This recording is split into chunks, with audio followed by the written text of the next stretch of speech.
When you feel like you don't belong in the game, it might be because you were born to write a different set of rules.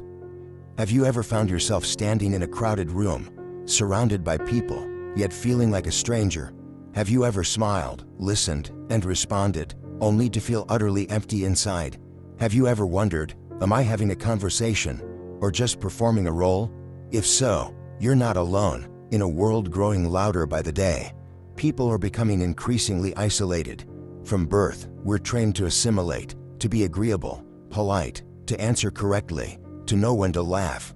But no one teaches us how to live truthfully, only how to be accepted. And that's where the conflict begins. The philosopher Arthur Schopenhauer once said, "The more intelligent a person is, the more isolated they become, because those who see too much can no longer immerse themselves in shallow games. Those who are awake struggle to pretend to believe in things that aren't real, and those who dare to be genuine will always find themselves standing outside the crowd's chase, not because they're arrogant, but because they can't pretend to be blind." Throughout this journey, you and I have explored one of life's greatest paradoxes. The clearer your awareness, the less you seem to fit in. The wiser you become, the more alone you may feel.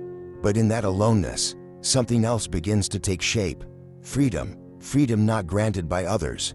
Freedom not bought through approval, but the kind of freedom that comes from finally choosing yourself. 1. Intellect and social life will always clash. The moment you begin to see the pretense, you'll never feel at ease with the crowd again. There is a peculiar kind of loneliness that only the deeply sensitive will understand. It's not the feeling of being abandoned, but the quiet realization that you no longer find joy in what most people call normal. Casual small talk, rehearsed greetings, social gatherings where everyone tries their best to smile. These things wear down the intellectually awake, not because they're arrogant, but because they see what most have chosen to ignore. That pretending has been normalized as part of social life. Arthur Schopenhauer, who once said, "The more intelligent a person is, the more they tend to avoid the crowd," wasn't glorifying cold detachment. He was simply stating a difficult truth. The more clearly you see the nature of human interaction, the more you'll want to withdraw from it, not because the world is evil, but because it operates on a network of unspoken rules, rituals, and masks. And to survive in that network, what do you trade away? Spontaneity, authenticity, and sometimes yourself. Think back to those moments. You endured a conversation you didn't enjoy, but nodded and smiled anyway. Out of politeness, those moments you wanted to speak up, but stayed silent to keep the peace. The times you accepted invitations, when all you wanted was to stay home alone. That is the inner conflict between instinct and society, between the awake mind and the ego's craving for acceptance. Schopenhauer wasn't alone in this observation. Nietzsche, Kierkegaard, Dostoevsky, they all touched on the same agony, being awake in a world that's still asleep. And what do they all have in common? Loneliness. But from that loneliness, they found their truest voice, something most people never reach, simply because they've never stopped talking to others long enough to listen to themselves. Social life, by its very nature, is a stage, and to remain on that stage, you must memorize the script. But for the intellectual soul, that script quickly turns hollow. They no longer wish to be part of a performance where everything is prearranged. They don't hate the stage. They simply refuse to spend their whole life playing a role. That's why deeply thoughtful people are often misunderstood, sometimes labeled odd. They dislike small talk, don't care much for parties, struggle with surface-level socializing. But you know what? They're the ones who preserve the depth of this world. Because while the masses are busy trying to fit in, these quiet ones are searching for truth. And in that search, they are forced to make a choice: truth or belonging. Because in this society, having both is rare. The more honest you are with your own thoughts, the more distanced you become from the social circles around you. But it is in that distancing that the individual is born. As Schopenhauer wrote, loneliness is the fate of all great minds, not because they are excluded, but because they are no longer interested in the trivial. And if you've ever felt like you don't quite fit into the world around you, maybe there's nothing wrong with you. Maybe you're just one step more awake than the rest. 2. You've been socially programmed to seek approval, and that's what makes you trade your identity for a place in someone else's story.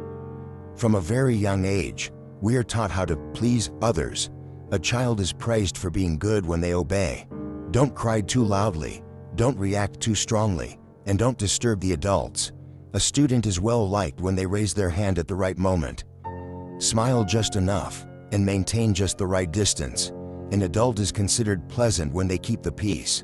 Say what others want to hear, and smile before there's even a reason to. That is not human nature. That is a social program, sophisticated and quiet, that makes you believe, only when you are approved of, do you deserve to exist. Arthur Schopenhauer once said, "A man does not live as he is, but as others see him," a sentence that, at first, may sound pessimistic, but in fact reflects a truth few dare to deny. Most of us do not live the way we want, but the way others feel most comfortable. Think back, how many times have you stayed silent, even though you had 1,000 questions? How many times did you wear something, not because you liked it, but because it was appropriate? How many times did you say yes, when every cell in your body was screaming no? That is when you are no longer yourself. You are the product of social algorithms. You are not living, you are reacting, and the dangerous part is, this system doesn't need to force you, it only needs to reward you. A satisfied glance, a nod of approval, a compliment like, "You're so sweet, so agreeable, so easy to be around." And so, you repeat, like a machine, like a professional nice person. No one told you to act, but you act anyway, because you're afraid to lose the role. Approval is a psychological drug. Once you get used to the high of being acknowledged, the absence of it becomes intolerable. You begin to adjust yourself, speak to please, smile to comfort, suppress strong emotions, just to ensure you don't disturb the collective harmony. Society doesn't need you to be truthful, it needs you to be palatable. And so, you contort yourself into a pleasant shape. You suppress your uniqueness, bury your true feelings, and forget what you once believed, once desired, once were, just to earn a spot in the crowd. But have you ever asked yourself, is the approval you receive truly meant for you? Or is it for a version of you that's been edited and retouched? You may be lauded, praised, sheltered, but if all of it is built on pretense, then who exactly are they loving? Is it really you? Schopenhauer called this the tragedy of social perception. The more we crave to be seen, the more we must shape-shift into something easier to digest. And then one day, we wake up in our own skin and no longer see ourselves there. That's not the death of the body, that is the death of identity. And you have a choice, to continue living as someone always approved of, but never fully yourself, or to reject cheap recognition and walk the path back to your true self, a path that is lonely, but free. Free. The difference between loneliness and isolation, and why intelligent people often choose solitude over shallow belonging. In a world that constantly glorifies connection, the thing people fear the most is this: being alone. They avoid silence. They treat solitude as if it were a sign of failure, of inadequacy, of a lesser life. But here's the truth few dare to face. Not everyone who is alone is suffering, and not everyone surrounded by friends is fulfilled. Arthur Schopenhauer once wrote, "Isolation is having no one around, but loneliness is when you are no longer connected to yourself." This is a crucial distinction, because modern society has quietly blurred the line between the two. It makes you believe, if you're not at parties, not constantly texting, not flashing photos of vibrant social circles on your feed, then you're being left behind. What they don't say is that many people in crowded rooms feel deeply empty. They don't say that behind many group smiles hides a drifting soul. This is why intelligent people are not afraid of being alone. They understand that being alone is not exclusion, it's a choice. An act of clarity, not of weakness. They step away from surface-level chatter. They decline empty invitations. They remove themselves from the never-ending loop of social rituals, not because they cannot fit in, but because they refuse to dissolve into the noise. The isolated suffer because they crave connection, but cannot access it. The lonely, by contrast, choose solitude as sacred ground, a place to hear their own voice again. In that stillness, they read, they write, they reflect, they build inner worlds, and from there, they gain what no gathering can offer: clarity. Schopenhauer spent most of his life in solitude, not because he couldn't make friends, but because he understood something essential. The one who thinks differently will always make the crowd uncomfortable, and to avoid being pulled into the meaningless games of social conformity. He withdrew, not to escape, but to see more clearly. Society calls such people weird, distant, and antisocial, but they are not strange. They are honest. They don't pretend to laugh at jokes that don't amuse them. They don't nod along just because everyone else is nodding, and that makes them unsettling to the crowd, because their silent presence cannot be absorbed or assimilated, while the isolated suffer from being excluded. The lonely find peace in not needing anyone's approval. Ask yourself, when was the last time you were alone and felt at ease?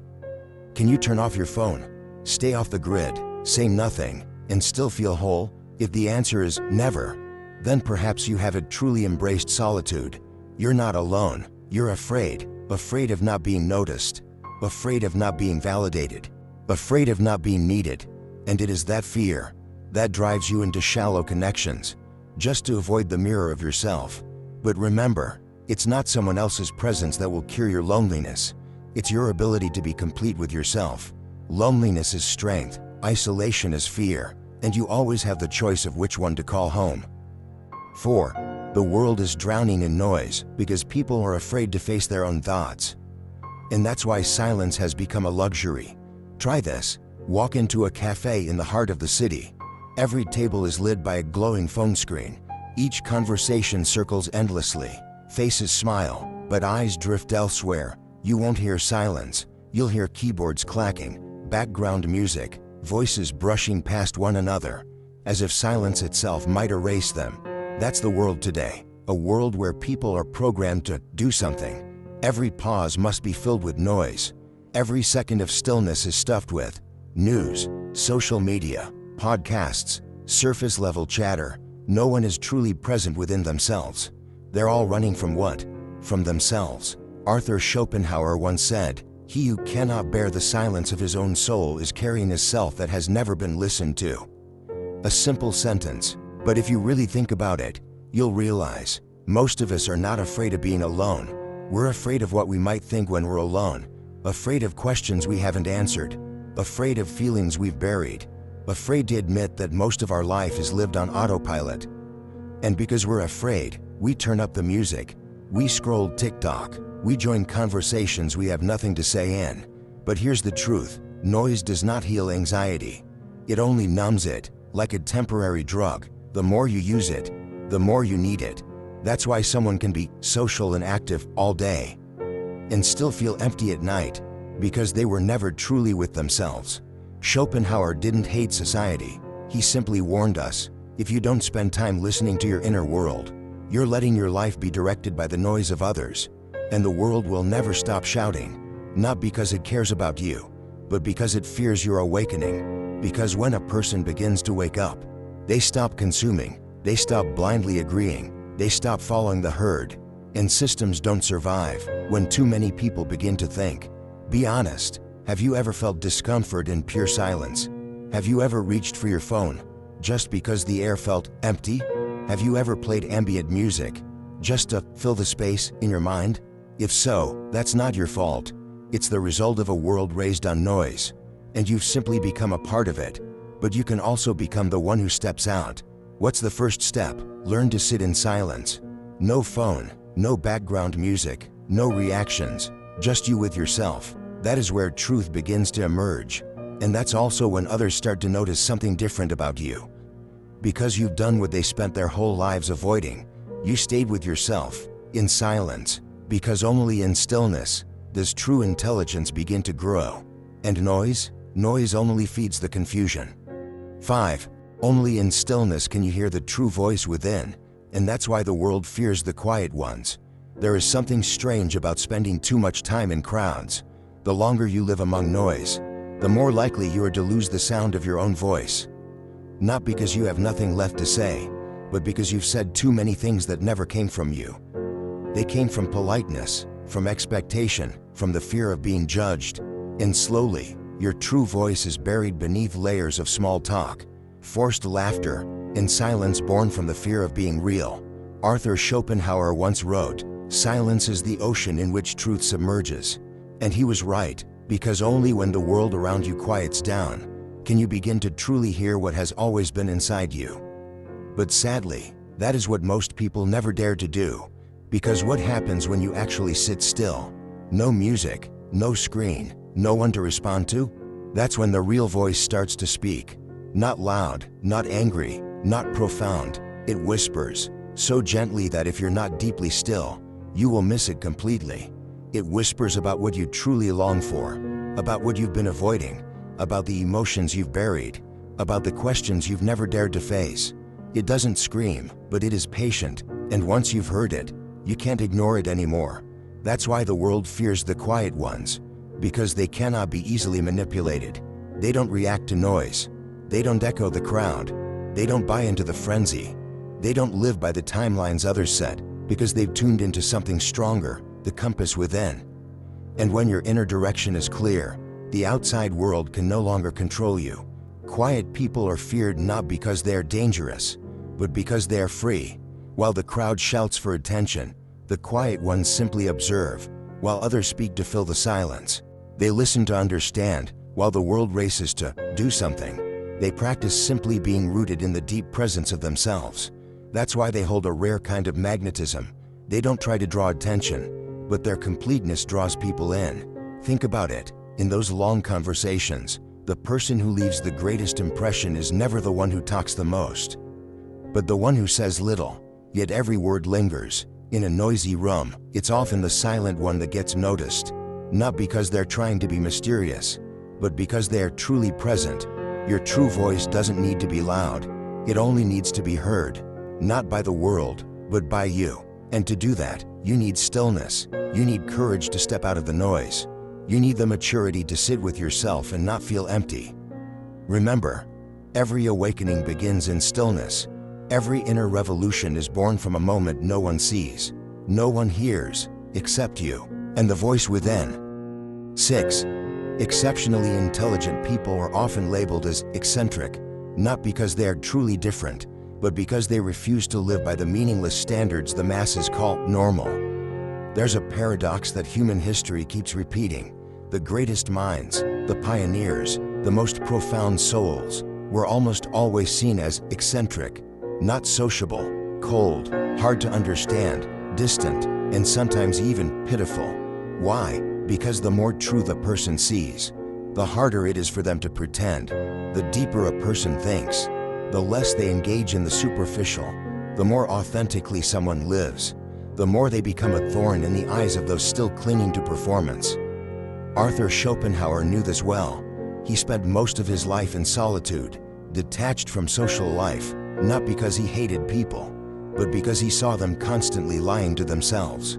He refused to join in the shallow conversations, the loud parties, the rehearsed social theater where everyone played a part, and because of that, he was called strange, just like Nietzsche, labeled mad, or Tesla, mocked as a lunatic, or Kafka, misunderstood as a lifelong depressive.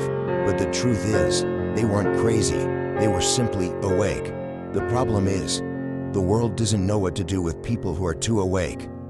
Those who can't be led blindly, who won't be seduced by status or praise, those whose minds operate not by social logic, but by the logic of truth, and that makes them dangerous to those still clinging to illusions. This world celebrates those who are easy to understand. It rarely honors those who are honest to the point of being unclassifiable. Have you noticed? Truly intelligent people tend to be quiet. They don't enjoy noise. They don't crave attention. They don't need to be understood because they understand this. Most people seek validation, not challenge, and that's why they're labeled as distant. But in truth, they're not distant. They're just not easy to manipulate. They don't respond as expected. Don't smile when it doesn't feel real. Don't agree just to please. Their silence makes others uneasy because it doesn't contain approval, doesn't signal submission, doesn't indicate any desire to walk the path already paved. Society fears such people because they cannot be defined. They cannot be educated. They cannot be lulled by hollow collective values. And when society fails to understand you, it labels you strange, eccentric, doesn't know how to live. But in reality, it's precisely because they know how to live authentically. They no longer have the energy to live falsely. In a world where the crowd races to become identical, the one who dares to keep their individual essence, who dares to stand apart. It will inevitably be seen as wrong. But understand this, what is called eccentric today might be called genius tomorrow. Eccentricity is simply the accusation the majority hurls at the few they don't yet understand. So if you've ever felt like you don't belong anywhere, it doesn't mean you're broken. It may just mean you're a little ahead of your time. 7. The frivolity of social life. When you're awake enough, you'll begin to see most human interactions are a stage, and life is a never-ending performance. Modern society is filled with sound, images, and friendly invitations, but the longer you live, the more closely you observe, the more deeply you think, the more you begin to see something disheartening. Most of what we call social interaction doesn't stem from connection, but from the fear of being left behind. People gather not because they understand one another, but because they're afraid of loneliness. They laugh loudly, not because they feel joy, but because they don't know what to do with silence. They check in, chat, interact, not because they want to know you, but because they're maintaining an invisible ritual called presence. And you, if you've ever sat in a room full of laughter yet felt hollow, then you've begun to see the truth. Arthur Schopenhauer called it the veil of vanity, a mist woven from manners, politeness, social etiquette, but without truth, without depth, without soul. In that space, people don't really talk, they just exchange pre-programmed lines. They don't listen, they merely wait for their turn to speak. They don't share, they perform a socially approved version of themselves. Have you ever walked away from a conversation feeling drained? Not because anyone insulted you, but because you had to push yourself to become an acceptable version. Cheerful enough, gentle enough, agreeable enough not to disturb anyone. That's the symptom of social life when it becomes a ritual without connection. Schopenhauer once wrote, "The intelligent man will feel exhausted by conversations that offer nothing but emptiness. And he will retreat, not out of arrogance, but out of loyalty to his own intellect." You're not the only one who feels socially fatigued, not because you're antisocial, but because you're awakening. You're beginning to realize that the noise outside cannot fill the emptiness within. And then you start asking the difficult questions. How many of your current relationships are truly deep? How many wishes, compliments, and expressions of care come from sincerity, rather than social obligation? How many friends can you sit beside in silence and still feel at peace? The frivolity of social life does not come from people, but from collective fear. Fear of silence, fear of being different, fear that if we don't resemble the rest, we'll be cast out. And so, people accept living half-truths. They play social games even when they know, deep down, how meaningless it all feels. They call it maturity, but Schopenhauer called it betrayal of the self. If you've ever felt out of place in those cycles, it doesn't mean something is wrong with you. It may mean you're finally living honestly. The frivolity of social life won't make you lonely. It will bring you closer to what truly matters. And to find that, you must first be brave enough to step off the stage. 8. Completely escaping society isn't the answer either. Withdraw to understand life, not to reject it. Once you begin to see through the vanity of social life, it's easy to swing to the other extreme, to reject it all. You feel conversations are meaningless, relationships are scripted, and daily interactions are nothing more than repeated performances. And so you think, I'll withdraw from this world. I'll choose solitude, cut ties, and need no one. But that, too, is an illusion, because you forget one thing. Society may drain you, but you are human, and humans are social beings. You don't need the approval of the masses, but you do need a connection with the right people. You don't need shallow interactions, but you do need someone who will truly listen when you finally speak. Not to be comforted, but to be seen as who you really are. Arthur Schopenhauer didn't teach you to abandon the world. He taught you to observe it, from far enough away not to be swept into it. And that's very different from shutting yourself in a lonely room while your heart still burns with resentment. Rejecting society entirely is just another reaction, not a solution. It may serve as a temporary shelter, but if prolonged, it becomes a prison, because humans don't suffer only from inauthentic relationships. They also suffer when there's no one left who can truly hear them. Solitude is a medicine, but isolation is a poison. Schopenhauer withdrew not because he hated people, but because he needed space to hear his real voice. He chose to write, to read, to play music, to contemplate, not to escape, but to reconstruct himself after the noise of life. And because of that, he became one of the most profound thinkers of the 19th century. The question isn't, should I withdraw?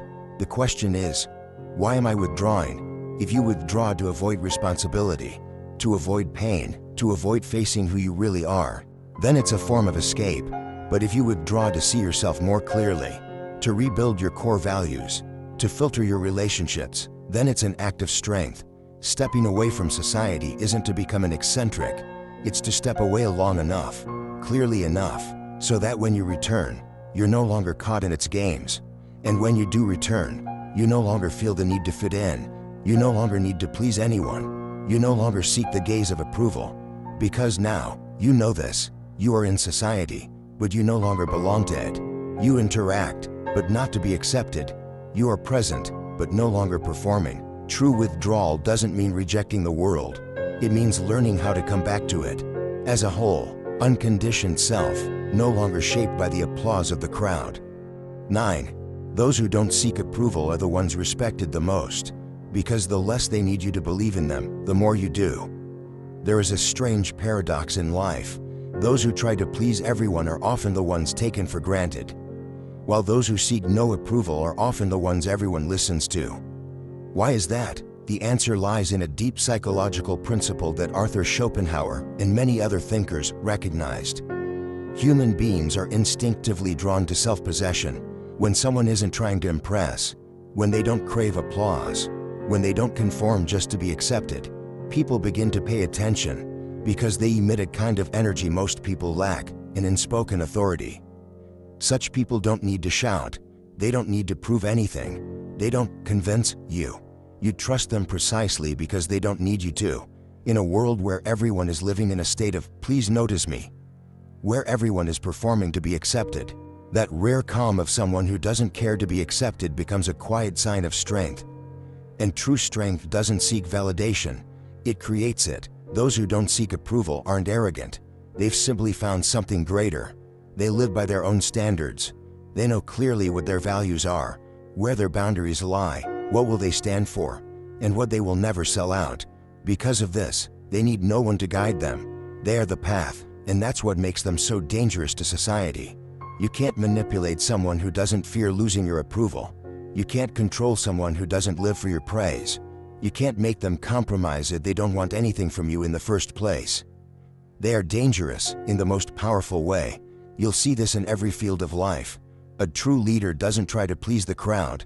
They lead. A great artist doesn't create for applause. They create to remain honest. A philosopher doesn't say what's convenient. They speak what's true, even when no one wants to hear it. And you, if you've ever felt like you couldn't quite fit in, if you've exhausted yourself just trying to appear normal, pause and ask yourself, why am I trading the truth inside me for the fleeting approval of people who don't even truly see me? Because deep down, you already know, there's no approval more valuable than the moment you no longer need it. Real respect doesn't come from pleasing others. It comes from being strong enough not to need to. It comes from alignment between what you think, what you say, and how you live. That's the kind of person no one forgets. Not because they're loud, but because they're real. 10. True freedom is needing no one to validate your worth, because only when you stop proving yourself do you finally begin to live. Most of us grow up with an invisible condition. You only have value when someone else confirms it. From a young age, your worth is attached to your parents' praise, your teachers' grades, society's recognition. You are smart when you have achievements. You are good when you meet expectations. You are worthy when you are acknowledged. And so, you learn to live like a mirror, constantly reflecting others' approval. You learn to read faces. You learn to please. You learn to be good enough, but never learn how to trust your innate worth. In a world obsessed with validation, where everything demands a like, a share, a comment, you slowly lose the ability to feel yourself. If no one sees you, you feel invisible. If no one responds, you feel meaningless. But this is where the tragedy begins. You become a hostage to external attention. You let others define who you are. You let expectations guide your every move. You inhale praise and criticism like oxygen, and you forget one thing. True worth is not found in how the world reacts, but in how clear you are within yourself. If you need recognition to feel worthy, then freedom does not exist. You don't live, you perform. You don't rest, you watch reactions. You don't become real, you edit yourself to suit the audience. Arthur Schopenhauer called this an existential tragedy. The deeper a thinker becomes, the more they see how society operates on an endless game of validation, a game with no finish line. Because no one validates you forever. Today they adore you, tomorrow they forget you, and if your worth is tied to that validation, you become a prisoner of other people's emotions. So what is true freedom? Not that you live alone, untouched by others, not that you become cold and detached from society, but that you know who you are, and you don't need anyone's agreement for it to be true. You do what is right, even if no one applauds. You choose the harder path, even if no one understands. You speak the truth, even if no one agrees. And in that moment, you're no longer someone chasing the light. You become the light. True freedom begins with a simple but heartbreaking question. If no one validated my worth, would I still dare to live in alignment with myself? If the answer is yes, then congratulations, you've just crossed a great threshold, where you stop living to be loved, and begin living because you love who you are. There are those who spend their whole lives trying to be accepted, and there are those who choose to step away, just to be themselves. We've been taught that blending in is the goal, but philosophy shows us, not everyone is born to fit in. Some people, like you, are born to awaken, to question, to reflect, and to become a living symbol of something both simple and radical: authenticity. Freedom isn't measured by how many friends you have. It lies in one thing: whether or not you still need them to confirm your worth, when you no longer fear being misunderstood, no longer seek approval, and still choose to move forward, quietly grounded in your truth. That is the moment you stop belonging to the crowd. You belong to yourself, and there is no place more sacred than that.